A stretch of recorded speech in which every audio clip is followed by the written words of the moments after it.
Hello students, welcome back to my channel. आज हम problem करने जा रहे हैं, वो है cavity problems in electrostatics. Okay, तो आओ शुरू करते हैं। सपोज करो कि हमारे पास एक इस तरीके से एक हमारे पास 4r रेडियस का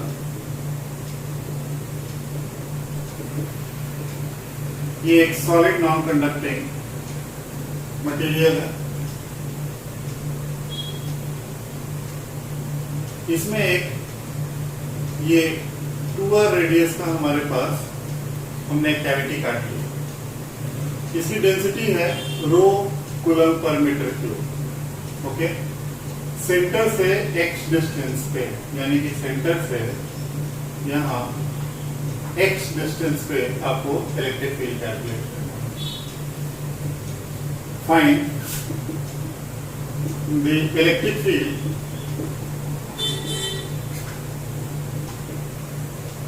at a point P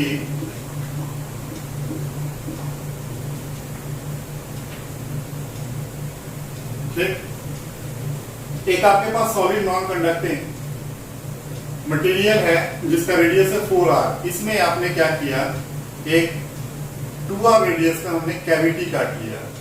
cavity मतलब ये हटा दिया काट के। अब आपको ये पॉइंट P पे, यहाँ पे आपको इलेक्ट्रिक फील्ड कैलकुलेट करना है। ओके, आप कैविटी का प्रॉब्लम इससे भी पहले आपने 3-4 जगह किया हुआ है। जैसे आपने सबसे पहले सेंटर ऑफ मास में ये प्रॉब्लम किया हुआ है। सेंटर ऑफ मास के बाद आपने मोमेंट ऑफ इनर्शिया में किया, फिर ग्रेविटेशन में ये प्रॉब्लम किया, फिर कुछ प्रॉब्लम फ्लूइड्स में भी था, है ना, कैविटी से रिलेटेड। और आप अभी इलेक्ट्रोस्टैटिक्स में करेंगे और सेम प्रॉब्लम रिपीट होगा मैग्नेटिक्स में। तो एक्चुअली ये 5-6 जगह रिपीट होता है। ठीक है, तो ये है, आपको कॉन्सेप्ट याद ही होगा। मैंने बताया था कि आप इसको 2 पार्ट में तोड़ दो। 2 पार्ट का मतलब है कि एक तो आपके पास ये पूरा का पूरा स्फीयर हो जाए, जैसे स्फीयर है 4r रेडियस का। ओके, 4r रेडियस का स्फीयर है। इसके इस पॉइंट P पे, जो कि x डिस्टेंस पे यहाँ इलेक्ट्रिक फील्ड कैलकुलेट करना है। ठीक, बच्चों जानते हो कि ये स्फीयर है। स्फीयर की वजह से जो इलेक्ट्रिक फील्ड होगा इधर की तरफ, मान लो E1, इसकी वैल्यू होगी k इंटू, मान लो इसके ऊपर कैपिटल Q दिखा रहा हूँ, तो capital Q upon x square. This is the electric field E1। Okay, और ये कैविटी है। कैविटी को हमने मान लिया, आपको पहले भी पता है, जैसे वहां निगेटिव मास लेते थे, यहाँ पे निगेटिव चार्ज ले लोगे। Q चार्ज है और इसके सेंटर से यहाँ जो P पॉइंट है, इसका डिस्टेंस देखो कितना हो, ये यहाँ से यहाँ x है। ठीक, यहां से यहां डिस्टेंस x है। ये डायग्राम थोड़ा सा गड़बड़ हो गया हमारा। ये इस तरीके से 2r का मतलब तो बच्चों ये हुआ ना, 2r का मतलब ये हुआ,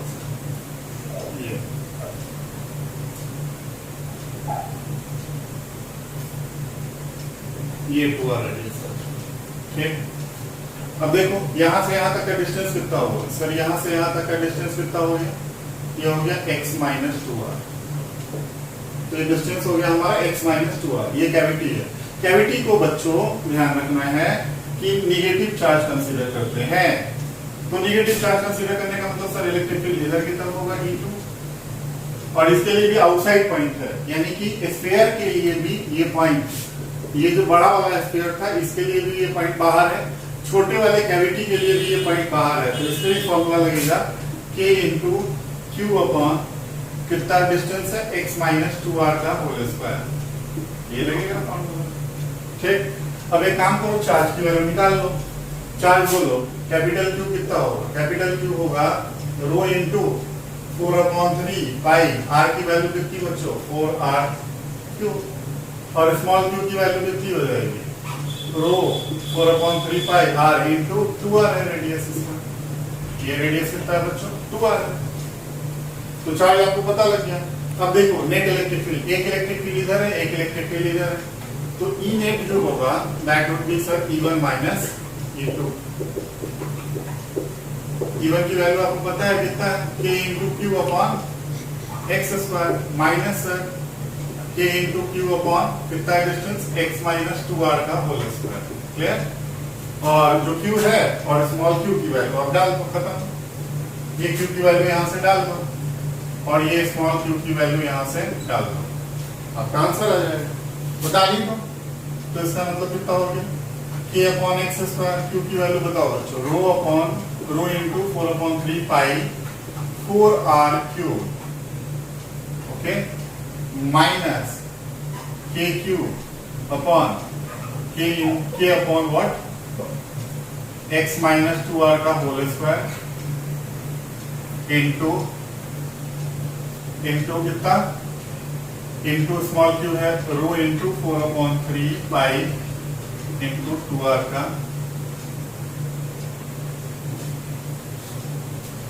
जहां एक गलती हुई है, चार्ज जो हुआ वो हुआ रो अपॉन, है ना, यहाँ ये क्यूब होगा, यहाँ ये क्यूब होगा, ठीक।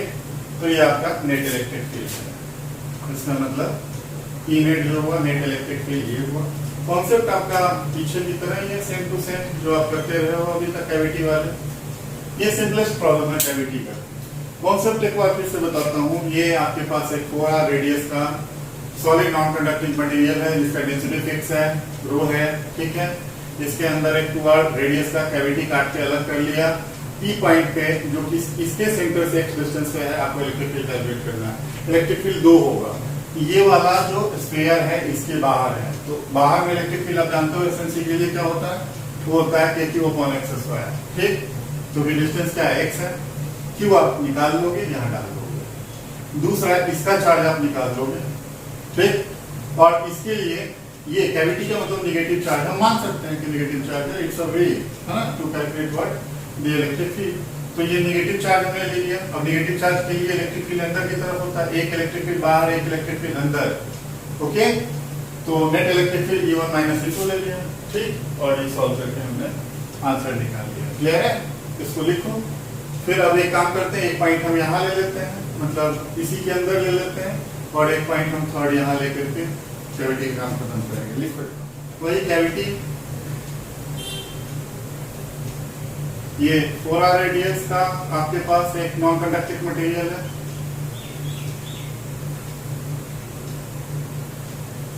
और ये आपका 2r रेडियस का कैविटी है। This is what the cavity, density of this entire material is 6 which is rho coulomb per metre cube, ठीक है बच्चों। अब आपको इलेक्ट्रिक फील्ड यहाँ निकालना है, सपोज करो यहाँ से यहाँ x डिस्टेंस पे ये कैविटी है, इसको काट के अलग कर लिया। अब ये मान लो पॉइंट P है, तो इलेक्ट्रिक फील्ड आपको कहाँ निकालना है, इलेक्ट्रिक फील्ड P पॉइंट पे निकालना है, ठीक। अब बच्चों ध्यान दो, मैंने बताया कि आप क्या करो, एक तो आपका ये हो गया बड़ा वाला, और एक क्या हो गया आपका ये छोटा वाला कैविटी है। कैविटी को नेगेटिव चार्ज कंसीडर कर लो, और ये ध्यान रखो बड़े वाले के अंदर ये पॉइंट लाई कर रहा है। ये बड़े वाले को देखो, बड़े वाले का रेडियस कितना है, 4r है। ये पॉइंट P यहाँ पे है जो कि x डिस्टेंस पे है, कैविटी तो उधर है, इस पे रो यूनिफॉर्मली डिस्ट्रीब्यूटेड है। क्लियर। इसका चार्ज कितना होगा बच्चों, चार्ज होगा, मान लो Q ले लिया मैंने, तो Q कितना हो जाएगा, 4/3 पाई इंटू 4r का क्यूब, ये चार्ज हो गया, ठीक। अब इलेक्ट्रिक फील्ड का बात करें बच्चों, तो ध्यान दो, जो इलेक्ट्रिक फील्ड हुआ इसकी वजह से रेडियली आउटवर्ड होता है, तो इलेक्ट्रिक फील्ड इधर की तरफ हुआ E1, ठीक। और E1 की वैल्यू कितनी हो गई बच्चों, E1 की वैल्यू होती है सर रो x अपॉन 3r से लेना, है ना। ये इलेक्ट्रिक फील्ड हो गया आपका बड़े वाले की वजह से, स्फीयर की वजह से रेडियली आउटवर्ड है इधर की तरफ, ठीक है। यहाँ रो छूट गया है, रो इनटू दिस, ये चार्ज है। दूसरा बात करते हैं कि सर ये छोटा वाला जो कैविटी है, कैविटी पे क्या नेगेटिव चार्ज है, ओके। और लेकिन इसके लिए ये आउटसाइड पॉइंट हो गया P, है ना। और देखो डिस्टेंस कितना होगा, ये रेडियस कितना है, ये वाला है 2r और प्लस x, यानी डिस्टेंस कितना हो गया, 2r प्लस x हो गया, ठीक।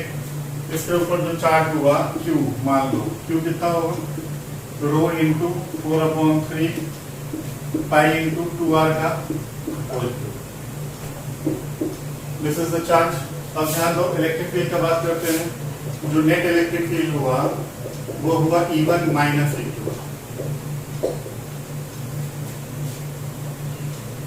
इलेक्ट्रिक फील्ड ये इधर की तरफ है ना, और इसकी वजह से जो इलेक्ट्रिक फील्ड हुआ वो किधर की तरफ है, इधर की तरफ है E2। देखो E1 इधर और E2 इधर, तो net E1 minus E2। E1 की वैल्यू कितनी हुई, रो x/3r0, और E2 की वैल्यू हो गई माइनस कितना बच्चों, माइनस हुआ, इसके लिए आउटसाइड पॉइंट है तो k into Q, KQ/r²। r की वैल्यू कितनी है, 2r प्लस x का होल स्क्वायर। ठीक है, यहाँ से Q की वैल्यू आपने निकाल ली है, Q की वैल्यू यहाँ से आप डाल दो। ठीक, और ये तो रो के टर्म में ही है, जो सॉल्व करेंगे that would be your answer. Concept वही, सेम प्रॉब्लम आपका सेंटर ऑफ मास वाला, मोमेंट ऑफ इनर्शिया वाला रिपीट हो रहा है।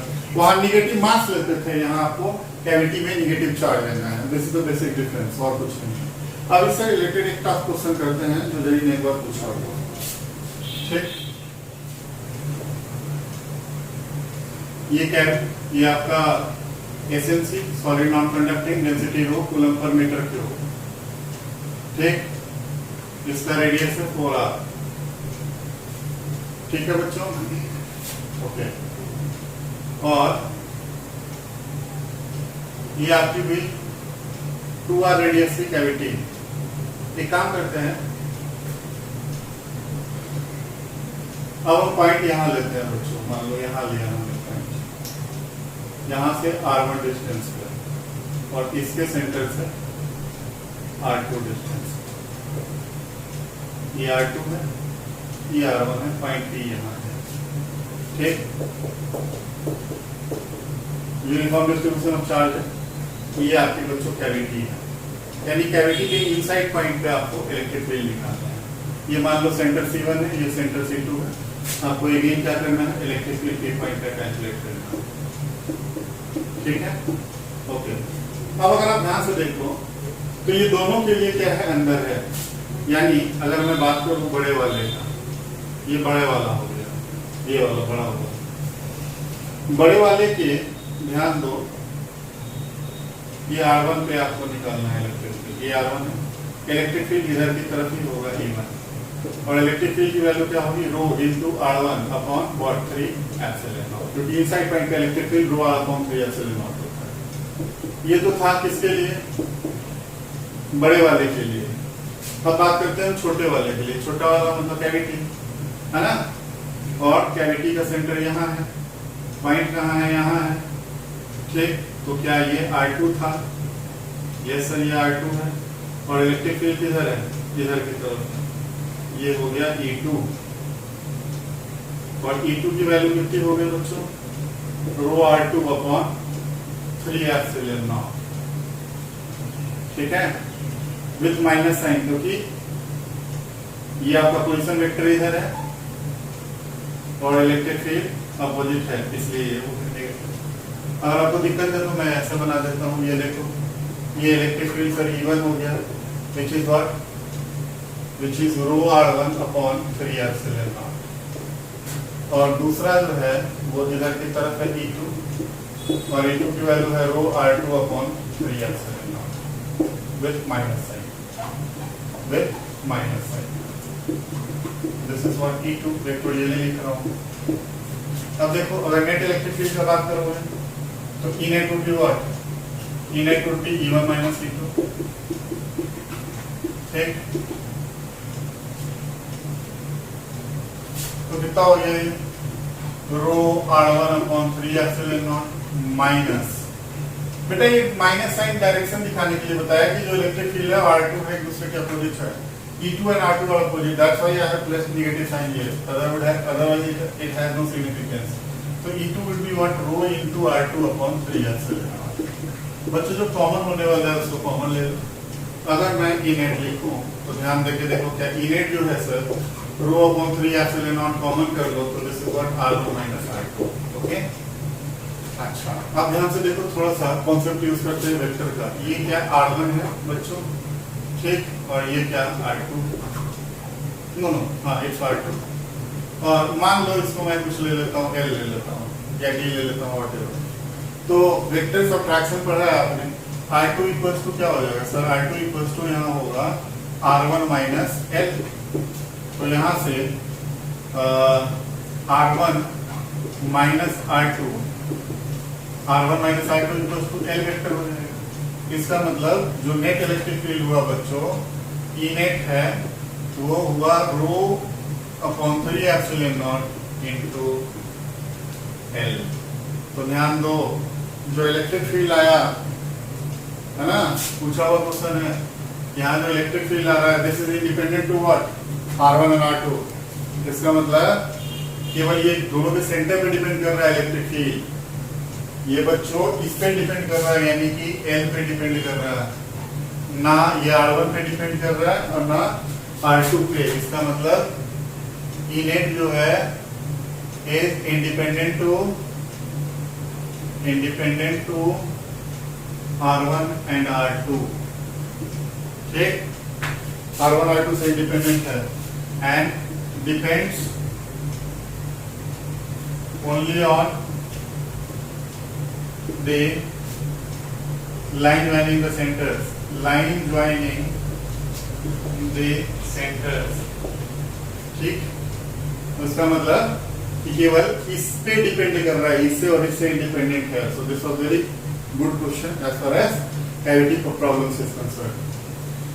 एक और बात करते हैं, पोटेंशियल एनर्जी का डिस्कशन कर लेते हैं, ठीक है। पोटेंशियल एनर्जी जो है वो कैलकुलेट करते हैं, हॉलो कंडक्टिंग, ठीक है, solid conducting, hollow non conducting, और फिर एसएनसी यानी सॉलिड नॉन कंडक्टिंग के लिए पोटेंशियल एनर्जी कैलकुलेट करते हैं। Potential energy due to hollow conducting, solid conducting, hollow non conducting. बच्चों ये आपके पास सपोज करो ये तीन टाइप का material, hollow conducting, solid conducting या हॉलो नॉन कंडक्टिंग मटेरियल है।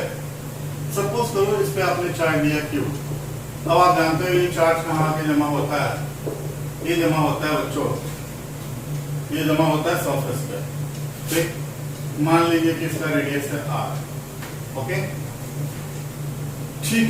अब एक काम करो, आपने सबसे पहले इस पे चार्ज दिया Q देने की वजह से पोटेंशियल कितना है, पोटेंशियल आया KQ बाई व्हाट, और अगर मान लो फर्दर चार्ज तुम dq दोगे, अगर आपने फर्दर चार्ज कितना दिया dq दिया, तो क्या जो पोटेंशियल एनर्जी होगा du that will be what v into dq। v की वैल्यू पता है kq upon r into what sir dq, okay. और इसको इंटीग्रेट कर दो तो आपको पोटेंशियल एनर्जी मिल जाएगा, यानी u इक्वल्स टू व्हाट, तो कांस्टेंट से बाहर निकालो, kq बाई r कांस्टेंट बाहर निकल गया, oh sorry k by r बाहर निकलेगा, q dq। कहां से कहां तक चार्ज करना है, 0 से लेकर q तक, तो ये आ गया kq square upon 2r। This is what the potential energy, यानी कि potential energy of what, hc sc hNc, ठीक। बट बात होती है कि अगर आप पोटेंशियल एनर्जी कैलकुलेट करोगे, यानी कि potential energy due to SNC solid non conducting, तो कहानी यहाँ पे थोड़ी सी डिफरेंट होती है।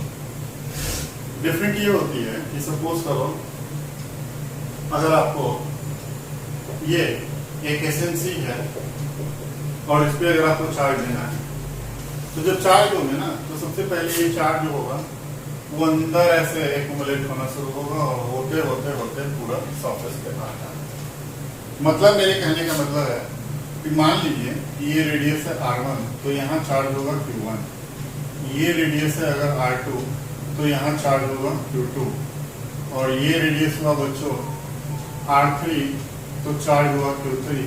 यानी हर जगह क्या हो रहा है बच्चों, है ना, चार्ज और रेडियस दोनों बदल रहा है। तो ये इतना आसान नहीं है कैलकुलेट करना, ठीक।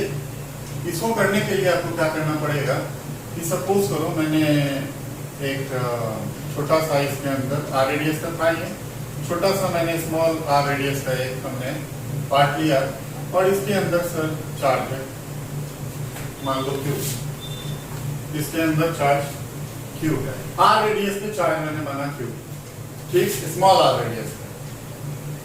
तो आप समझ रहे हो, और ओवरऑल क्या है इसके ऊपर जो डेंसिटी है that is what root coulomb per metre cube, ठीक। तो क्यू जो होगा हमारा चार्ज, ये इसकी वजह से इसके ऊपर पोटेंशियल कितना आएगा, पोटेंशियल आएगा के क्यू बाई आर, ओके। और अगर मान लो आप एडिशनल चार्ज डी क्यू देना चाहते हो तो इसकी वजह से डी यू आएगा, that will be what sir V into D Q. V की वैल्यू कितना है बच्चों, वी की वैल्यू हो गई K Q by R into D Q, this is what D U. अब थोड़ा सा इसको करो एनालाइज कि अगर मैं यू निकालूंगा तो क्या करूंगा, मैं इंटीग्रेट करूंगा K Q D Q upon R, है ना, इसको इंटीग्रेट करेंगे। अब जब आप इसको इंटीग्रेट करोगे तो सर यहाँ चार्ज भी चेंज कर रहा है और रेडियस भी चेंज कर रहा है, दोनों वेरिएबल है ना। तो इसका मतलब है कि मुझे क्या करना पड़ेगा, दो वेरिएबल है तो मुझे एक में कन्वर्ट करना पड़ेगा, है ना, या तो तुम क्यू को आर के टर्म में या आर को क्यू के टर्म में कन्वर्ट कर लो, ठीक। अब इसको करने के लिए थोड़ा सा हमें हल्का सा मैथमेटिक्स करना पड़ेगा। तो क्योंकि आप जानते हो क्यू कितना है, क्यू है rho into d V, d V की वैल्यू कितनी हुई 4/3 pi R cube, 4/3 pi R cube. और रो कितना है, रो है Q upon 4/3 pi into capital R cube into 4/3 pi small R cube. ये और ये गया, जो बचा उसको लिखो Q upon R cube into what small R cube, this is what Q. तो हमने क्या किया, चार्ज निकाल दिया, बट ये चार्ज अगेन रेडियस के टर्म में, ठीक। अब एक काम करो, अगर मैं इसको डिफरेंशिएट कर दूं, डिफरेंशिएटिंग, अगर मैं इसको डिफरेंशिएट करूं तो डी क्यू कितना हो जाएगा, डी क्यू होगा Q upon R cube into 3r square into D R. अब एक काम करो कि ये जो भी वैल्यूज आई हैं इनको हम, इसको अगर इक्वेशन नंबर 1 बोले तो 1 में डाल दो, तो फ्रॉम 1 u इक्वल्स टू बच्चों कितना, u इक्वल्स टू हुआ k इंटू q और डी क्यू दोनों की वैल्यू डालो, q की वैल्यू हो गई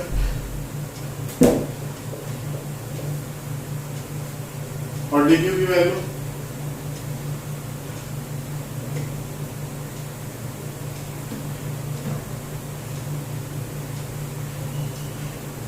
अपॉन हाउ मच आर, ठीक। तो आर कट गया, जो बाहर आने वाले ले लो, के बाहर निकला, क्यू बाहर निकला, के क्यू स्क्वायर बाहर निकला, के क्यू स्क्वायर, है ना, 3 भी बाहर निकला, 3 के Q square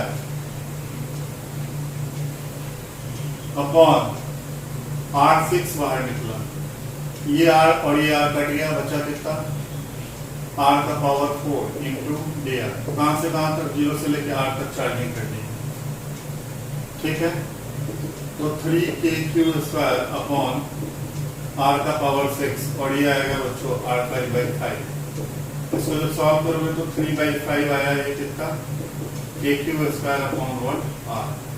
this is the potential energy due to the solid non conducting. ये है potential energy due to SNC, it's very very important period, ठीक है। तो ये सॉलिड नॉन कंडक्टिंग की वजह से आपको पोटेंशियल एनर्जी का एक्सप्रेशन मिला, ठीक है, ओके। अब एक छोटा सा हम प्रॉब्लम भी इस पे कर सकते हैं। ये तो हुआ बेटा जो आपको मिल रहा है पोटेंशियल एनर्जी SNC की वजह से, ये सेल्फ एनर्जी है, सेल्फ एनर्जी है सॉलिड नॉन कंडक्टिंग का, self energy of what solid non conducting. इससे पहले जो आपने KQ स्क्वायर अपॉन 2R जो डेरिवेशन देखा था वो सेल्फ एनर्जी था, किसकी वजह से, वो था आपका वो तीनों की वजह से था, ठीक। और हम एक प्रॉब्लम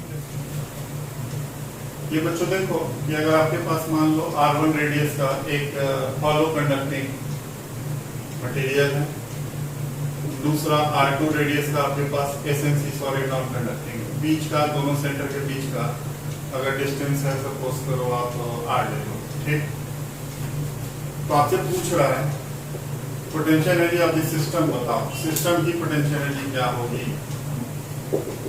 ठीक, आंसर बहुत आसान है। सबसे पहला इसकी सेल्फ एनर्जी होगी, इसकी सेल्फ एनर्जी होगी, है ना, और इन दोनों की आपस में इंटरेक्शन की एनर्जी होगी। तो इसका मतलब यू ऑफ सिस्टम जो होगा that is U1 plus U2, है ना, जो कि ये सेल्फ एनर्जी है, सेल्फ एनर्जी, ये भी क्या है सर, सेल्फ एनर्जी है, ठीक, और प्लस U12, इसको बोलते हैं इंटरैक्शन एनर्जी, इंटरैक्शन एनर्जी, ठीक।